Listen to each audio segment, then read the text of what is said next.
आलसी लड़की और मेहनती लड़की। एक दूर दराज गांव में एक छोटा सा घर था जिसमें एक शौहर, बीवी और उनकी 2 बेटियां रहती थी। एक बीवी की अपनी बेटी थी और दूसरी शौहर की पहली बीवी की बेटी। सौतेली माँ अपनी बेटी से बहुत मोहब्बत करती थी।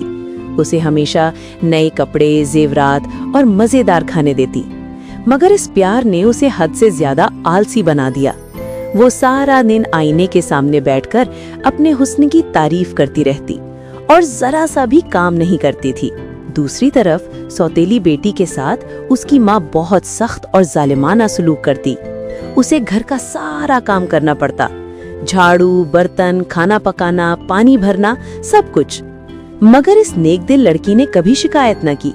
वो चुपचाप सब कुछ करती रही क्योंकि उसके दिल में मोहब्बत और सब्र भरा हुआ था। बाप अक्सर अपनी बेटी को थका हारा देखता तो उसका दिल दुखता, मगर बीवी के डर से कुछ कह न पाता। एक दिन वो बेटी से बोला, बेटी, मुझे अफसोस है कि मैं तुम्हें आराम नहीं दे सकता, ना ही तुम्हारे लिए अच्छे कपड़े खरीद सकता हूँ। बेटी ने नरमी से जवाब दिया, अब्बा गम न करें, आपने मुझे मोहब्बत दी है, यही सबसे कीमती चीज है। अब मेरी बारी है, मैं काम करूंगी और पैसे कमाऊंगी ताकि हमारा अच्छा वक्त गुजरे। सौतेली माँ ने ये सुना तो एक चालाक ख्याल उसके दिमाग में आया, क्यों ना इसे किसी दौलतमंद घर काम पर भेज दूं, जो कमाएगी वो सब मेरा हो जाएगा। अगले दिन उसने नरमी से कहा, बेटी, तुम्हारे अब्बा बीमार हैं, तुम अगर बाहर जाकर किसी बड़े घर में नौकरी कर लो तो बेहतर होगा। बेटी ने मुस्कुराकर कहा, जी माँ, मैं जरूर जाऊंगी। सौतेली माँ ने जाते वक्त उसके लिए खाने का एक दाना भी न दिया, मगर बेटी ने फिर भी शुक्र अदा किया। बाप ने कहा, मेरी बच्ची, याद रखना, कोई मदद मांगे तो इनकार न करना और हर काम दिल से करना। लड़की ने सर हिलाया और सफर पर निकल पड़ी। कई दिन पैदल चलती रही, भूखी प्यासी मगर उम्मीद से भरी हुई। रास्ते में एक सूखा दरख्त मिला। दरख्त बोला, ए बच्ची, मेरी सूखी टहनियां तोड़ दे ताकि मैं दोबारा हरा भरा हो जाऊं। लड़की ने फौरन काम शुरू किया और तब तक टहनियां तोड़ती रही जब तक दरख्त नया सा ना हो गया। दरख्त ने दुआ दी, बेटी, तुम्हारी जिंदगी में हमेशा बहार रहे। फिर कुछ आगे एक मुरझाई हुई बेल मिली। वो बोली, मेरी जड़ों के आर्द गिर्द मिट्टी खोद दे ताकि मैं सांस ले सकूं। लड़की ने हाथों में छाले पड़ने तक बेल की मदद की। बेल ने कहा, तुम्हारी मेहनत का फल जल्द मिलेगा। फिर एक टूटा हुआ तंदूर मिला। वो बोला, मेरी दराड़ों में मिट्टी भर दे ताकि मैं फिर रोटियां पका सकूं। लड़की ने ऐसा ही किया। अपने नर्म हाथ जख्मी कर लिए, मगर तंदूर खुश हो गया। इसी तरह उसने एक गंदे कुएं को साफ किया और एक कीचड़ से भरा कुत्ता भी नहलाया। सब ने उसकी मदद के बदले उसे दुआएं दी। आखिरकार वो एक खूबसूरत परियों के घर पहुंची।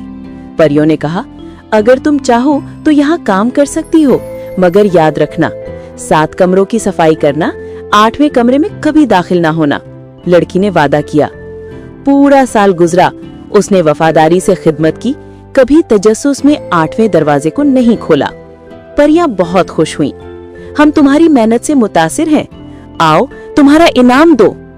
वो उसे 8वें कमरे में ले गईं, जहां सोना, चांदी, जवाहरात और मोती ढेर लगे थे। जो चीज तुम्हारे जिस्म से चिपक जाए वो तुम्हारी होगी।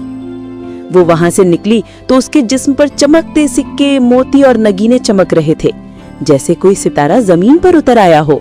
वापसी पर रास्ते में जिन जिन चीजों की उसने मदद की थी, सब ने उसका शुक्रिया अदा किया। उसे फल, रोटियां और मीठा रस दिया। जब वो घर पहुंची तो उसका बीमार बाप सेहतमंद हो चुका था। वो दोनों गले लगकर रो पड़े। घर खुशी और रोशनी से भर गया। मगर जब सौतेली माँ ने उसे देखा तो सोने चांदी में लिपटी हुई तो हसद से जल उठी। उसने अपनी बेटी से कहा, अब तुम जाओ और इससे भी ज्यादा दौलत लेकर आना। उसकी बेटी भी वही रास्ता चली, मगर जब सूखे दरख्त ने मदद मांगी तो बोली, मैं अपने खूबसूरत हाथ गंदे नहीं करूंगी। उसने किसी की मदद न की, न दरख्त की, न बेल की, न तंदूर की, न कुएं की। आखिरकार वो परियों के घर पहुंची। परियों ने वही कहा, मगर उसने चंद दिन बाद तजस्सुस में 8वें कमरे का दरवाजा खोल दिया। अंदर सांप, मेंढक और भंवरे थे। उन्होंने उस पर हमला कर दिया और उसे जख्मी कर दिया। वो भागती हुई वापस आ गई। वापसी पर जिनकी मदद न की थी, सबने उससे मुंह मोड़ लिया। कुएं का पानी सूख गया, तंदूर की रोटी जल गई और दरख्त के फल ऊंचे हो गए। जब वो घर पहुंची तो उसकी माँ ने सोने चांदी के बजाय उसे जख्मों से भरा और गंदे कपड़ों में देखा। बाप ने अफसोस से कहा, देखा, गुरूर और काहली कभी बरकत नहीं लाते, सिर्फ मेहनत, नरमी और ईमानदारी ही इंसान को चमकाती है। यूं वो सौतेली माँ और उसकी बेटी हमेशा के लिए घर छोड़ गईं और नेक दिल लड़की अपने बाप के साथ खुश और खुर्रम जिंदगी गुजारने लगी। सबक: मेहनती हाथों से किस्मत बदलती है और सच्चा दिल ही सोना बन जाता है।